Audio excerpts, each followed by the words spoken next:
Hello and welcome to ज़रा हट के। मुबशर जैदी और वसतुल्लाह खान का सलाम कबूल कीजिए। आज कॉलिंग डे है, नए पाकिस्तान का पहला कॉलिंग डे, तो उसमें हम बात करेंगे। नंबर्स आपके सामने स्क्रीन पर भी चल रहे हैं। 3 नंबर्स हैं, मैं भी बता देता हूँ। 0213230923 और 30। 3 लाइन्स हैं, कॉल कीजिए। ऑलरेडी कॉल्स हैं। हुमा याकूब साहिबा हैं कराची से। सबसे पहले अस्सलाम वालेकुम जी। जी अस्सलाम वालेकुम जनाब। वालेकुम अस्सलाम। तब्दीली आने वाला इस साल में या तब्दीली आने वाली हुकूमत का पहला कॉलिंग डे है। बिल्कुल। मेरी गुजारिश ये कि मेरी बात पूरी सुनिएगा। बिल्कुल। जस्टिस साहब और आपकी तब्दीली आने वाली जमात, प्राइम मिनिस्टर साहब, उन सब से गुजारिश है कि खुदा के वास्ते इस शादी की इंडस्ट्री को ख़त्म कर दे। ये जो शादी की इंडस्ट्री लगी हुई है, जिसमें एक एक शादी हॉल जो कि हमारे फोर्सेस के इदारों पे भी तामीर हुए हुए, कीमत जो है उनकी 12-12, 14-14 लाख पे गई है। खानों की बेहिसाब बर्बादी है इनके अंदर, बेतहाशा पैसा खर्च हो रहा है। गुर्बत उरूज पे क्या 50 आदमियों में शादी नहीं हो सकती? फौरी तौर पे हुकूमत को चाहिए कि पाबंदी लगाएं इस तमाम चीज के ऊपर। पंजाब में दूसरा कानून फॉलो होता है, सिंध में दूसरा होता है, कराची में स्पेशली दूसरा होता है। अभी तक कोई शख्स ऐसा नहीं आया जो इस चीज को रोक सके। अगर रोक दे तो बहुत बड़ी बात हो जी। तो जो शादी करते हैं उन पे भी तो कोई है, वो ना शादी करें उन हॉलों में ना। जब तक तौर पे पाबंदी नहीं लगाएंगे तब तक कुछ नहीं हो सकता। 12 बजे भी यानी आप लोगों को खुद पे कंट्रोल नहीं है, हुकूमत पाबंदी लगाए? बिल्कुल करनी पड़ेगी आपको। आपको अपने पे कंट्रोल नहीं है? नहीं, बिल्कुल नहीं। यहाँ पे लोग जैसे लोग हुक्मरान है वैसे लोग हैं। अच्छा, तो फिर शिकवा किस बात का? हम सबको दुरुस्त होने की जरूरत है। जी सही कह रही है, बेशक इसमें कोई शक नहीं है। कामरान अली साहब हैं नवाबशाह से। अस्सलाम वालेकुम कामरान साहब। वालेकुम अस्सलाम। राह तख्लीक में तकमील सफर होने तक, जाने क्या गुजरी है बंदर से बशर होने तक, तो रोब सर ताज का और सास के ताने होंगे, सारे नखरे हैं वलीमे का डिनर होने तक। वाह। आके दामाद निकालेगा कड़फू सारी, आदमी मर्द का बच्चा है सुसर होने तक। क्या बात है। अब मेरा जी सवाल इमरान खान से ये है कि शेख रशीद से बेहतर रेलवे से के लिए कोई मिनिस्टर आपको नहीं मिला। ख्वाजा साद रफीक काफी बेहतर थे उनसे, तो साद रफीक को रख ले क्या? वो इतनी लंबी लंबी तो नहीं छोड़ देते। और दूसरा ये है, जरदारी साहब हमारे इलाके से इलेक्ट हुए हैं। अब मैं उनसे दरखास्त करूंगा कि अरबों रुपए की लागत से जो वाटर फिल्ट्रेशन प्लांट बना हुआ है जी, अब उससे लाइन भी शहर तक डलवा दें, बस उनकी बड़ी मेहरबानी होगी। गुज़िश्ता 10 साल से हम जो है पानी पी करके वो यानी खरीद करके पी रहे हैं। और दूसरा, डॉन न्यूज की नशरियात नवाबशाह में कई सालों से बंद है। कई सालों? ये जो आपने ये 100 दिन का प्रोग्राम ही दे दिया मुझे तो लग रहा है। लेकिन ये आरओ प्लांट्स का खासा जो है प्रॉब्लम है। लोग कहते हैं कि जनाब ये आरओ प्लांट प्रॉब्लम नहीं है, ये स्कैंडल है। स्कैंडल है, तो इसकी तरफ भी देखना चाहिए। लेकिन वो जरदारी साहब कहीं और घिरे हुए हैं नहीं। उस दूसरी बात यह है कि जरदारी साहब ने अगर बकौल इनके कामरान अली साहब के अरबों रुपए का प्लांट लगवा दिया तो यार ये लाखों रुपए की पाइपलाइन नहीं आवाम डलवा सकते उससे अपने आवाम बेचारे सर ये तो ना करें यार। प्लांट लगवा दिया जरदारी साहब ने। और जरदारी साहब क्या करें बताएं? वो अभी जाके देखें तो प्लांट वो पौधा ना हो वो उसको भी जाके देखना पड़ेगा। खैर, मोहम्मद आजम कुरैशी साहब हैं टंडो आदम से। अस्सलाम वालेकुम जी। वालेकुम सलाम जनाब। बिस्मिल्लाह रहमानिर रहीम। माशाल्लाह, जरा हट का प्रोग्राम और ये जो दाद रसी आप करते हैं, अल्लाह ताला आपको जज़ा दे, इस्तकामत दे और मदद भी फरमाए। मेहरबानी। पीटीसीएल से मेरा ताल्लुक है जी जी। और ये एक बहुत बड़ा स्कैंडल हुआ जब ये प्राइवेट हुई 1996 और 2005 में जब ये प्राइवेट हुई और ये कंपनी जब आई तो इस कंपनी में भी 4 साल तक हमें पेंशन बाकायदगी से अदा करते रही। 1996 से लेकर 2009 तक पेंशन इजाफाजात में जैसे गवर्नमेंट ऑफ पाकिस्तान के नोटिस निकलते गए, हमें पेंशन पूरी मिलती गई। अचानक शबखून मारा गया 2010 से लेकर 2018 तक। ये पोजीशन हुई कि कटौती करके देते रहे और गवर्नमेंट ऑफ पाकिस्तान के नोटिफिकेशन का मजाक उड़ाते हुए उनकी धज्जियां बिखेरी गई। हमने दरवाजे खटखटाए अदालत के, अल्लाह का शुक्र है खुदा करके 12/6/2015 को हमारा फैसला हुआ और इतना अच्छा फैसला लिखा, उसका कुछ मतन था 13/20 का कि जो TNT department having retired after their transfer to the corporation and the company will be entitled to the same pension as is announced by government of Pakistan and where the board of trustee of the trust is bound to follow such announcement of the government industrial trust. Asif भाई, ये जो आपका मसला है ना, ये तकरीबन हर हफ्ते हम ना उठाते हैं। आप ही के भाई बहन, जाहिर है आप अकेले तो नहीं हैं, आप जैसे हजारों मुतासरीन हैं, उनमें से कोई ना कोई कॉल करता है, सेम मसला है और हम सुनते हैं और इस बारे में बता भी दो। हमने प्लान किया है अभी अगले हफ्ते आपकी जो पेंशनर्स एसोसिएशन के ओहदेदारान हैं वो हम उनके साथ हम लोग बैठेंगे और ये मसला तफसील से डिस्कस करेंगे, क्योंकि जैसे आपने भी कहा और हम भी यही समझते हैं कि मसला छोटा मसला नहीं है। तो सिर्फ 3-4 दिन वेट कर लीजिए, इंशाल्लाह नेक्स्ट वीक जो है हम इस पर पूरा प्रोग्राम करेंगे। नेक्स्ट कॉलर हैं हमारे शेख अशफाक पूरी साहब, डेरा इस्माइल खान से। अस्सलाम वालेकुम जी। अस्सलाम वालेकुम सर। वालेकुम अस्सलाम। शेख अशफाक पूरी कर रहा हूँ डेरा इस्माइल खान से। जी सर, पहचान लिया। तो हमारी रिक्वेस्ट ये है कि डेरा इस्माइल खान से हमारे 2 MLA इलेक्ट हुए हैं, सरदार अमीनुल्लाह खान गंडापुर और शेख यकूब साहब जी, और MKM वालों को तो 2 सीटें मिली हैं, वो जबकि PTI के भी नहीं है। तो डेरा इस्माइल खान को नजरअंदाज किया गया है। सरदार अमीनुल्लाह खान ने जो है जमीयत और MML दोनों को शिकस्त दी है। तो उनको 2 सीटें मिलनी चाहिए थी, वजारत दाखिला भी और वजारत पानी बिजली भी, क्योंकि उन्होंने बहुत कुछ डिलीवर किया है। खासकर उनके जो रफीक कार थे मामर यान साहब, उन्होंने इतनी स्ट्रगल की उसके लिए कि तकरीबन 30% गलियां वगैरह सब उन्होंने पुख्ता कराई, वो भी मामर यान ने निशानदेही की और सरदार अमीनुल्लाह खान गंडापुर ने जो है उसको पाया तकमील तक पहुंचाया। और हमारी जो डेरा इस्माइल खान की जामिया महमूदिया ईदगाह कला है, जो कि हजरत मौलाना मुफ्ती महमूद साहब दामे बरकातो हमसे क्या चाह रहे हैं आप? मैं यही चाह रहा हूँ कि ये अमीनुल्लाह खान गंडापुर को 2 वजारतें मिलनी चाहिए। तो हम ये क्या इसके लिए हम क्या मदद करें? एक तो मिल गई ना सर जी, एक तो उनको मिल गया, लेकिन डेरा इस्माइल खान के लिए जो है वो 2 होनी चाहिए, 2 होनी चाहिए, क्योंकि 2 सीटें हैं और 2 चले ठीक है, बिल्कुल आपकी बात बिल्कुल पहुंच गई।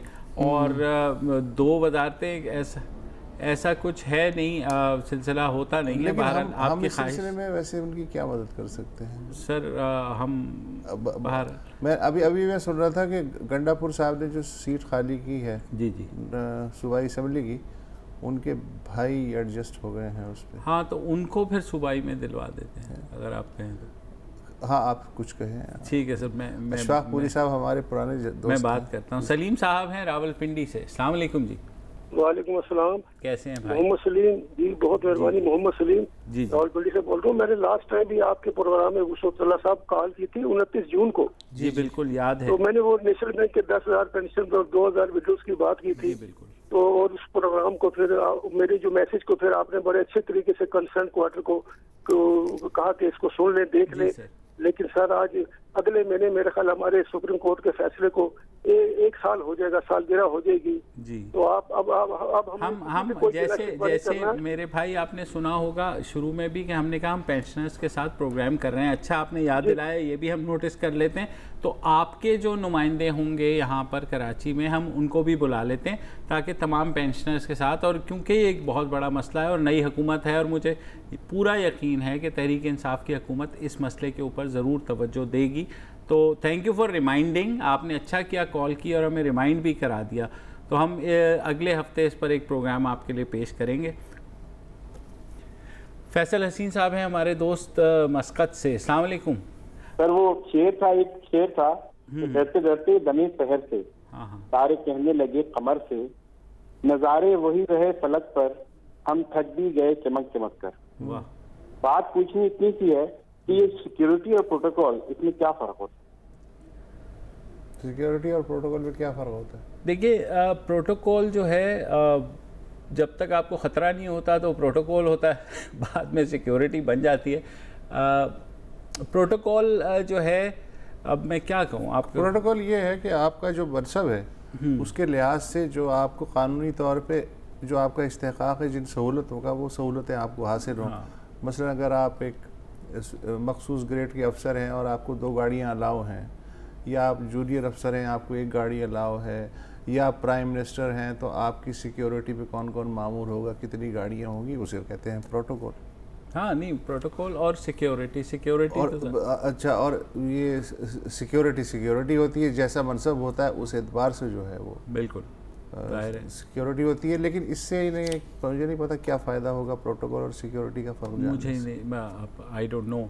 बहरहाल अगले कॉलर मुल्तान से हैं हमारे साथ, डॉक्टर अकील साहब। डॉक्टर अकील, अस्सलाम वालेकुम जी। अस्सलाम वालेकुम सर, क्या हाल है आपके? अल्लाह का शुक्र, आप बताइए सर। अगर आप माइंड ना करें तो मैंने सिर्फ एक क्वेश्चन पूछना है। जरूर। मैं बड़े अरसे से ये टीवी देख रहा हूँ, ठीक है ना, और मैं रिटायर्ड गवर्नमेंट सर्वेंट हूँ, मैं 20 ग्रेड में रिटायर्ड हूँ। मुझे ये समझ नहीं लगती कि ये सिर्फ टिपिकली लिमिटेड से लोग हैं, वही होस्ट वही गेस्ट, और कुछ गेस्ट जो आते हैं वो पिछले दौर में बड़े क्रिटिसाइज होते हैं और फिर दोबारा आते हैं तो स्टार्स बन के पेश किए जाते हैं। तो क्या ये चीजें ये ठीक है? और क्या इंटेलेक्चुअल लोग नहीं है, उनको क्या कॉल नहीं किया जा सकता?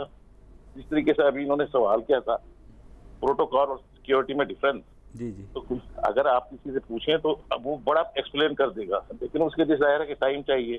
तो मेरी रिक्वेस्ट ये है कि जरा थोड़ा सा इन लोगों को भी जो छुपे हुए हैं उनको तो लेकर आए साहब। ठीक है भाई। जिस तरह आप हेल्थ से रिलेटेड है, हाँ, आपको मैं 100% ये श्योरिटी देता हूँ, बल्कि मैंने यूट्यूब पे अपने सोशल मीडिया पर हेल्थ फॉर ऑल डाली हुई है। अच्छा। और वो उसको बड़ी राय मिली कि how we can provide health for all at their doorsteps. Okay, ठीक है ना सर? डॉक्टर अकील खानजादा के नाम से वो सुने और लोगों को पता लगे कि हेल्थ है क्या और उसको किस तरीके से मतलब वो करनी चाहिए, और पॉलिसीज क्यों नहीं सही बनी आज तक। ठीक है, बनती है, बिल्कुल सही है। अच्छा, इनकी एक बात तो ठीक है कि बाज़ चीज़ों के ऊपर स्पेशलाइज्ड जो है माहिरीन होते हैं, पूरी दुनिया में होते हैं। मसलन पॉलिटिकल साइंस पे हम नॉर्मली ये करते हैं कि पॉलिटिकल पार्टीज़ के लोग बुला करके और सियासी जो भी मंजरनामा है उसको डिस्कस करते हैं। बाहर ये होता है, आप तो मुझसे ज़्यादा ही रहे हैं और जानते भी हैं, सीनियर भी हैं, कि माहिरीन जो हैं ज़्यादा यूनिवर्सिटी के पॉलिटिकल साइंटिस्ट होते हैं। अब हमारे यहाँ क्या ऐसी एक्सपर्टीज़ मौजूद है? ऐसी एक्सपर्टीज़ मौजूद है, लेकिन मसला सिर्फ एक है। एक तो ये है कि हमारी अपनी तसाहुल पसंदी, कि हम लिस्टें नहीं बनाते, हर शोबे की अपडेट नहीं करते। दूसरी बात ये है कि बहुत से माहिरीन ऐसे हैं मेरे ज़ाती मुशाहिदे में जो बहुत ही ज़बरदस्त हैं, अपने शोबे के मास्टर हैं, लेकिन जो मीडिया के तकाज़े हैं सवाल और जवाब के कि जी कौन सी बात को कंडेंस करके मैक्सिमम एम्फेसिस और इंफॉर्मेशन के साथ पेश करना है, तो शायद उसकी प्रैक्टिस नहीं है। वो फिर शुरू हो जाते हैं हज़रत आदम अलैहिस्सलाम से और यहाँ तक, और वो चाहते हैं, वो सिंसियरली चाहते हैं कि हमें पूरी चीज़ पता चल जाए, पर्सपेक्टिव पता लगे। कुछ जो होते हैं हमारे काम के वो भी ज़बरदस्त एक्सपर्ट्स होते हैं, लेकिन वो जानते हैं कि किस तरह कंडेंस करके बात की जा सकती है, इसलिए कि रेडियो टीवी या मजमून पे लामहदूद वक्त तो नहीं होता। तो ये प्रॉब्लम हमें फेस करने पड़ते हैं, लेकिन मेजर पार्ट ये है कि हम इसलिए नहीं लाते हैं कि हम तसाहुल पसंद हैं। जो भी सामने की चीज़ें और रेटिंग भी शायद उस तरीके से ना आए। रेटिंग तो बात की बात है, जो सामने के नाम हैं उनमें से ट्राई कर लेते हैं कि यार आज कोई और नहीं तो शेख रशीद को ही पकड़ लेते हैं, उस टाइप का होता है। सही बात। तो और कौन है भाई? नजीबुर रहमान साहब हैं हैदराबाद से। अस्सलाम वालेकुम जी। अस्सलाम वालेकुम सर, खैरियत है सर? अल्लाह का शुक्र, आप बताइए सर। बस हम तो उसी लिए हाजिर होते हैं। आज हमारे एक पुराने, बहुत ही पुराने, ये 72 साल के उम्र के हैं, ये आसम कुरैशी साहब, आप इनको बुलाएं, आपको A to Z ये बताएंगे। जी जी बिल्कुल, वो तो हमने तय कर लिया है, हमने तय कर लिया। वो उस बारे में बात जाहिर है कि पेंशन के बारे में आप भी जाहिर है कि हर दफ़ा यही करते हैं बात, तो इसी से इसलिए जो है अगले हफ्ते हम कर रहे हैं कि किसी तरह बिठा के इस मसले पे बात हो जाए। तो बस 4 दिन और इंतज़ार कर लीजिए। इस वक्त एक छोटा सा ब्रेक लेते हैं, फिर वापस आते हैं।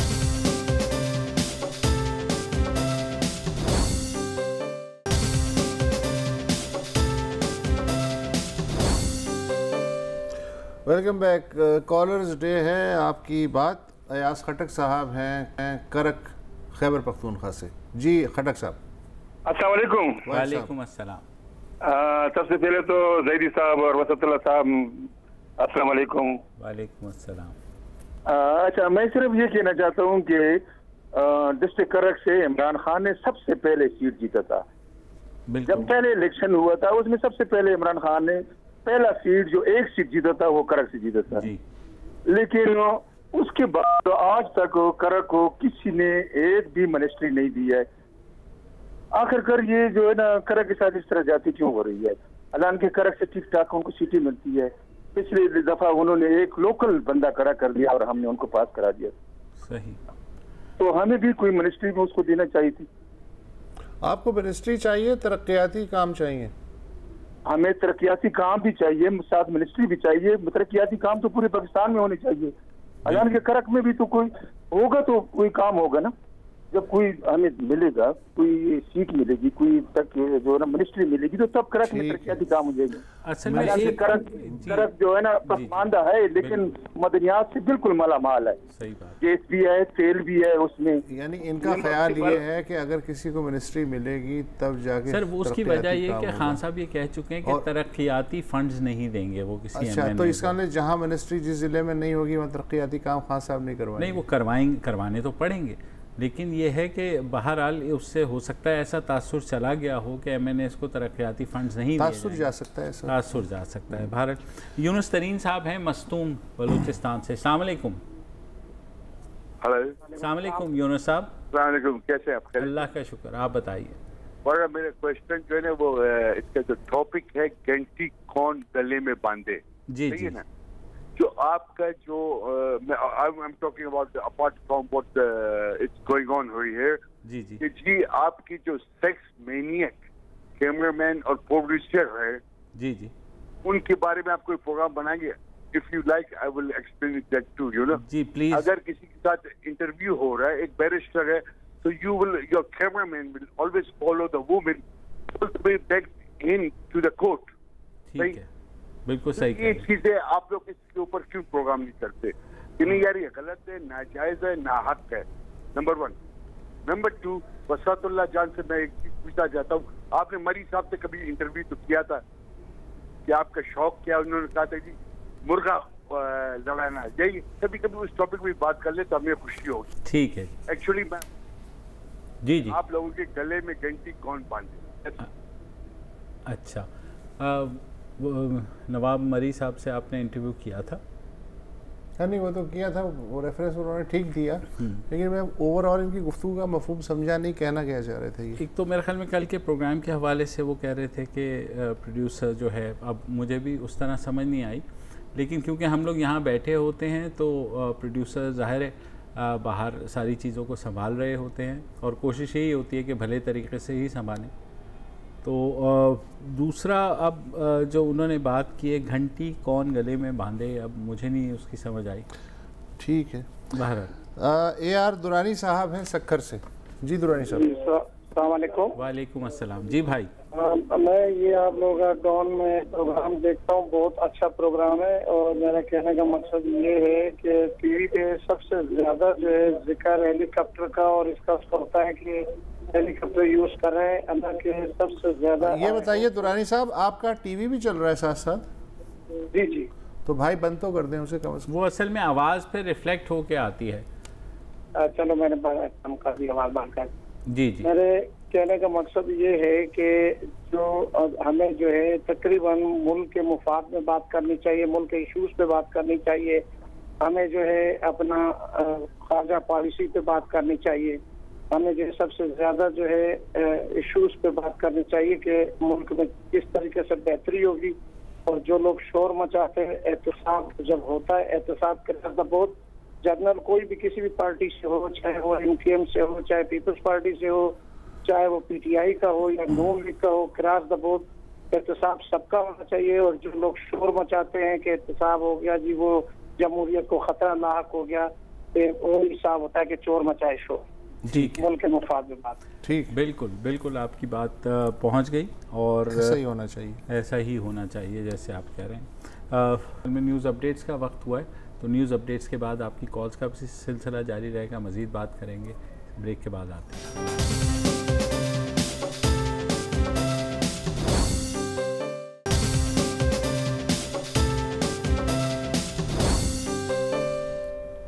Welcome back. कॉलिंग डे सुभान असगर साहब हैं लाहौर से। जी जनाब। अस्सलाम वालेकुम। वालेकुम अस्सलाम। सर गुजारिश ये थी कि इमरान खान ने ये 9 से 5 का जो ऑफिस टाइम कर दिया है, इसके अंदर हमारे 4 मुलाजमीन मुतासिर हुए हैं, पार्ट टाइम जॉब से महरूम होना पड़ा उनको ना। एक तो ये गुजारिश करना चाहता हूँ, और ये सूबों पे ना ही नाफिज किया जाए तो बहुत बेहतर होगा। दूसरी गुजारिश ये है कि रिटायरमेंट की सूरत में इंश्योरेंस की एक रकम जो होती है, इसमें कोई कम अज कम गवर्नमेंट 50% जो है रिटायर पर्सन को लाजमी रिटर्न करे।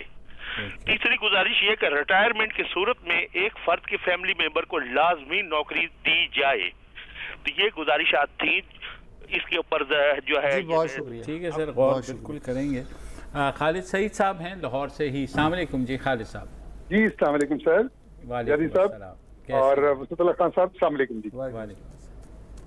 मुझे सिर्फ ये गुजारिश करनी थी कि ये जो एक नारा लगा हुआ था कि जी केपीकी को पुलिस को पॉलिटिसाइज से खत्म कर दिया है, और ये जो अब पंजाब में हुआ है इस पे तो जरा बात करें जरा। इस पे बात कर तो लीजिए खालिद साहब, लेकिन आपने तो खुद कहा कि केपी की पुलिस हुई थी, पंजाब की पुलिस के बारे में थोड़ी कहा गया था। चलें, लेकिन अब तो वो आ गए हैं ना, तो आते 10 दिनों में ही उन्होंने तो दिखा दिए टेबल पे बैठ के आमने सामने। बिल्कुल। देखें, ये कंट्रोवर्सी अब सुप्रीम कोर्ट भी पहुंच गई है, आज वहां इसकी हेयरिंग भी हुई है, सारे पेश भी हुए हैं, पीर को दोबारा होगी।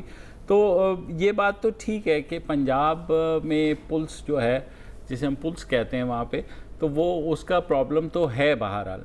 तो देखें वो कब दुरुस्त होता है। अब तो इनकी हुकूमत है, मेरे ख्याल में इन्हें चाहिए कि रेप्लिकेट और अभी 14 दिन हुए हैं यार, हमें थोड़ा सा, मैं बार बार कहता हूँ, हाथ हल्का रखना चाहिए। आज तो खुद खान साहब ने भी साथियों से मुलाकात में कहा कि भाई कम से कम 3 महीने हमें दे दो, 3 महीने के बाद आपको जो चाहे कह लेना है, तनकीद करनी है, इतनी तो 100 दिन तो दे दें। तो मेरा ख्याल है उनकी बात माकूल है। हाँ, लेकिन ये डीपीओ पाकपतन माला मसला छोटा तो नहीं है ना। नहीं, सिर्फ एक मसले की बात नहीं। अब इंशाल्लाह अगले 100 दिन में और भी बहुत सारे मसले आएंगे।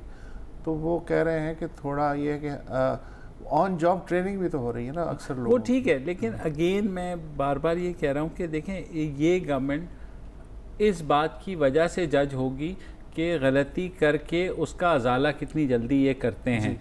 ये नहीं कि गलती नहीं होगी, गलती तो होगी, जाहिर है वो किसी से भी होगी, ह्यूमन नेचर है, लेकिन उसका अजाला जितनी जल्दी होगा उतना ही लोगों का मेरा ख्याल ये ऑन जॉब ट्रेनिंग इनकी हो रही है, सीख लेंगे। मुझे हुस्न ज़न है थोड़ा। बिल्कुल ठीक है सर। अजहर अब्बासी साहब हैं जामशोरों से। अस्सलाम वालेकुम जी। वालेकुम अस्सलाम सर, कैसे मिल रहे हैं आप? कैसे हैं? बिल्कुल ठीक। हाँ सर, ये सिंधी जो है ये पाकिस्तान की 2nd ओल्डेस्ट यूनिवर्सिटी है। अच्छा। ये पाकिस्तान से भी पहले एस्टेब्लिश हुई थी, कराची से जी। अब हालत ये हो गई है कि सर हमें जो वाइस चांसलर सिंध यूनिवर्सिटी में भेजे गए हैं, एक बहुत ही ज़हीन और कॉम्पिटेंट आदमी थे, कराची यूनिवर्सिटी से ग्रेजुएट करके सिंध यूनिवर्सिटी है। अब उन्होंने हाल ही में 65 लाख रुपए की एक फॉर्च्यून गाड़ी खरीदी है सिर्फ अपने लिए। अच्छा। हालांकि मैंने 1 साल से अपने घर की रिपेयर के लिए कम से कम 20 मरतबा ईमेल की वीसी साहब को, घर की तस्वीरें निकाल के वीसी साहब को भी भेजी है ईमेल करके, और एक मरतबा उनको पर्सनली कहा था कि सर आप मेरे घर की एक मरतबा विजिट करें। सिर्फ 99,000 रुपीज की एस्टिमेट है, लेकिन वीसी साहब 65 लाख रुपए की खरीद तो सकते हैं अपने लिए गाड़ी, लेकिन एक मुलाजिम जो बचपन से पैदाइश यूनिवर्सिटी कैंपस में हुआ है, मेरी पैदाइश ही यूनिवर्सिटी कैंपस में हुई है, मैं यहीं पे ही रह रहा हूँ, तो उसको 99,000 रुपीज की ग्रांट नहीं मिल रही है।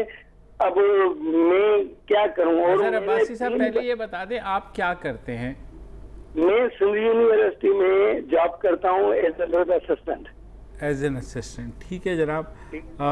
हमारे तवज्जुह से आपकी बात पहुंच जानी चाहिए, और बिल्कुल कम से कम इस तरह अगर किसी को चाहिए अपने घर की मुरम्मत के लिए तो मेरे ख्याल में ऑर्गेनाइजेशन को इतना तो दे देना चाहिए सर। नहीं, इस्तेहकाक भी होगा, प्रोविज़न भी होगी, वही है, गवर्नेंस की बात है। सही बात है, मैनेज करने की भी बात है, प्रायोरिटीज़ को सेट करने की भी बात है। नवीद साहब हैं लाहौर से जी, अस्सलाम वालेकुम।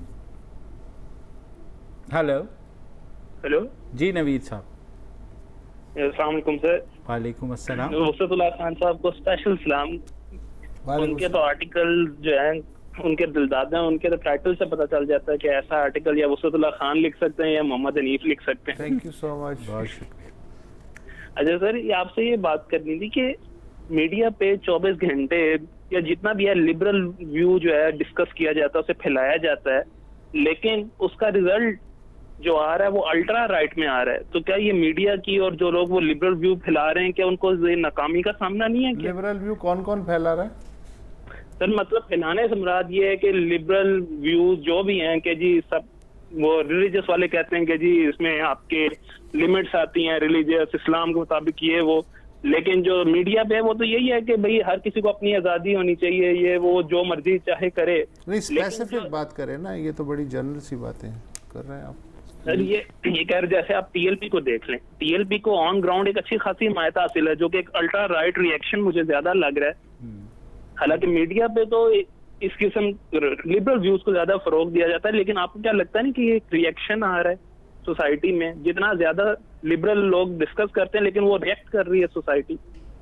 ठीक है, आई गॉट यू। वो ये कह रहे हैं कि TLP is a reaction society की हमारी लिबरल हो गई थी, उसके रिएक्शन के तौर पे आप इससे एग्री करते हैं? नहीं, टीएलपी एक अलग फिनोमेना है, इसका ताल्लुक सिर्फ लिबरलिज्म से नहीं है। ये जो उनका पूरा थीसिस ये है कि जो मौजूदा मजहबी सियासी जमातें हैं वो आवाम की जो मजहबी तर्जुमानी है उसमें नाकाम हो गई हैं, लिहाजा एक ज़्यादा उन्हें भरपूर और एग्रेसिव किस्म की आवाज़ चाहिए। और उस लिहाज से ये बात ठीक भी है कि इस इलेक्शन के अगर नताइज देख लें तो मुत्तहिदा मजलिस अमल की कारकर्दगी देख लें और फिर तहरीक लब्बैक के वोटों की गिनती कर लें तो ये बात समझ में आती है। इसका इसलिए सिर्फ इस बात से ताल्लुक़ नहीं है कि जी लिबरल व्यूज़ हैं कुछ लोगों के तो उसके रिएक्शन में लब्बैक है, तो फिर अगर है तो फिर ये है कि उसको कहाँ रखेंगे हम, एमएमए को कहाँ रखेंगे? सही कह तो ये अभी खासा मेरे ख्याल में क़ब्ल वक्त होगा कि हम ये जो है कंक्लूजन ड्रॉ कर लें इस तरह का, जैसे आपने कहा। बहरहाल आपकी अपनी राय है। एक छोटा सा ब्रेक ले लेते हैं, फिर आपकी कॉल्स लेते हैं।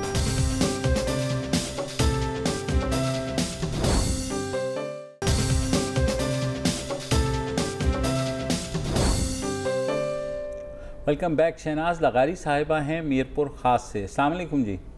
अस्सलाम वालेकुम। वालेकुम अस्सलाम जी बहन। हाँ, बड़ी मुश्किल से कॉल मिली है, मैंने कहा मैं वेट ही कर रहा हूँ। लेकिन अच्छा, मैं आपसे एक दो सवाल करना चाह रही हूँ। एक तो ये कि जो 3 माह तक तनकीद न की जाए, मतलब कोशिश की जाए, पीएम की तरफ से कहा गया है एंकर को, मेरे जहाँ तक मुझे इल्म में है जी, कि तनकीद का निशाना नहीं बनाया जाए, तो इससे थोड़ा सा बताइएगा कि तनकीद होनी चाहिए या नहीं। और दूसरा ये कि जो आरटीएस सिस्टम है जो वो सिर्फ पीटीआई के जो तर्जमान है वो कह रहे हैं कि